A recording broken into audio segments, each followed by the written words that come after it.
Magandang araw po sa ating lahat. Sama-sama nating pakinggan ang Ebanghelyo ngayong araw. Naway magbigay ito ng liwanag at pag-asa sa ating buhay.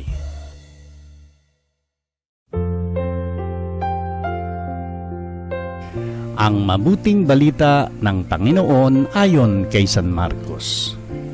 Noong panahong iyon, si Herodes ang nagpahuli, nagpagapos at nagpabilanggo kay Juan dahil kay Herodias.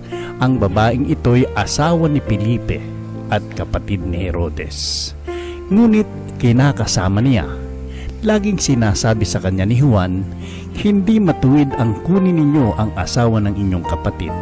Kaya't si Herodias ay nagkimkim ng galit kay Juan. Hinangad niyang ipapatay ito, ngunit hindi niya magawa sapagkat natatakot si Herodes kay Juan. Alam niyang ito'y taong matuwid at banal, kaya't ay pinagsasanggalang niya. Gustong-gusto niyang makinig kay Juan, bagamat labis siyang nababagabag sa mga sinasabi nito.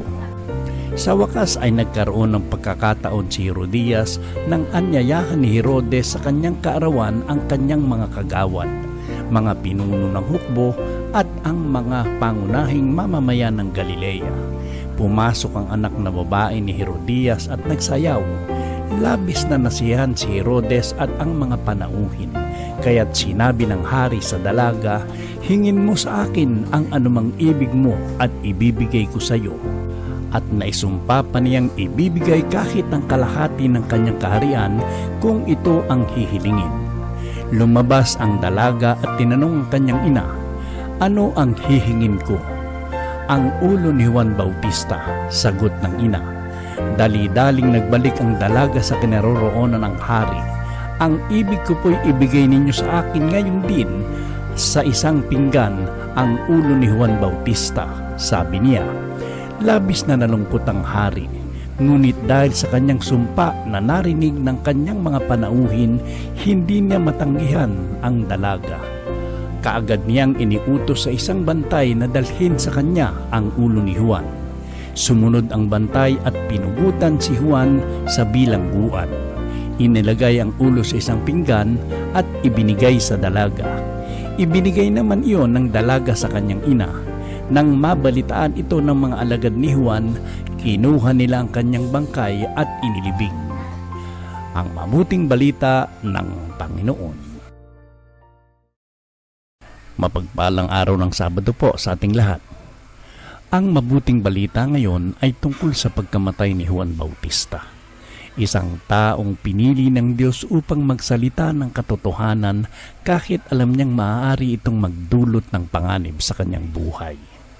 Hindi natakot si Juan na pagsabihan si Herodes. Sinabi niya ang katotohanan, hindi matuwid na kunin ninyo ang asawa ng inyong kapatid. Alam niyang maaaring magalit sa kanya ang makapangyarihang hari, ngunit hindi niya ipinagpalit ang katotohanan para sa kanyang kaligtasan.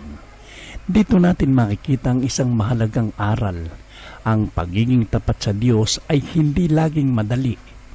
Minsan, kailangan nating magsabi ng tama kahit hindi ito gusto ng ibang tao.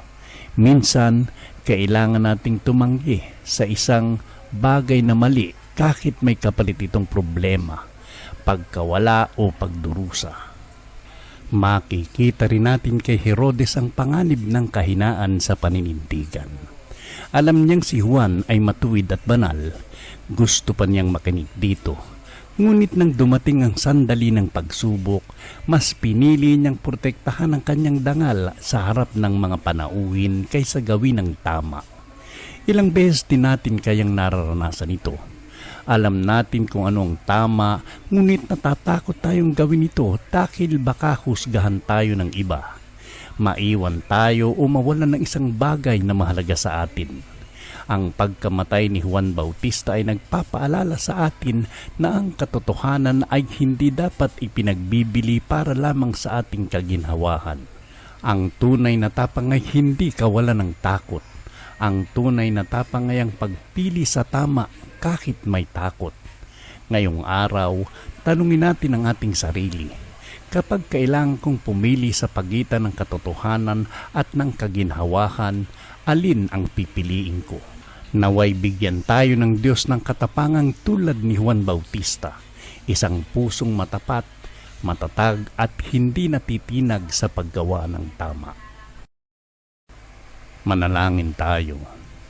Panginoong Diyos, turuan mo kaming maging matapat sa iyong katotohanan. Kapag kami ay natatakot, bigyan mo kami ng tapang. Kapag kami ay nanghihina, palakasin mo ang aming pananampalataya. At kapag kami ay natutuksong piliin ng madaling daan, ipaalala mo sa amin ng higit na mahalaga ang paggawa ng tama kaysa pagharap sa pagsang-ayon ng ibang tao. Turuan mo kaming maging matatag sa aming mga paninindigan, ngunit laging may kababaang loob at pagmamahal sa kapwa. Sa pamamagitan ni San Juan Bautista, turuan mo kaming maging mga saksi ng katotohanan at liwanag sa mundong aming ginagalawan. Amen. Mga kapatid, ang buhay ni Juan Bautista ay nagpapaalala sa atin na ang katotohanan ay maaaring mahirap ipaglaban, ngunit kailanman ay hindi ito dapat talikuran. Naway sa bawat desisyon natin, piliin natin ang tama kaysa mali, ang katotohanan kaysa kasinungalingan, at ang kalooban ng Diyos kaysa sa pagsang-ayon ng mundo. Manatili tayong matatag sa pananampalataya at huwag matakot na gumawa ng mabuti. Pagpalain tayo ng Panginoon, gabayan tayo sa bawat araw, at bigyan tayo ng pusong katulad ni Juan Bautista, matapang, tapat at buong pusong naninindigan sa katotohanan.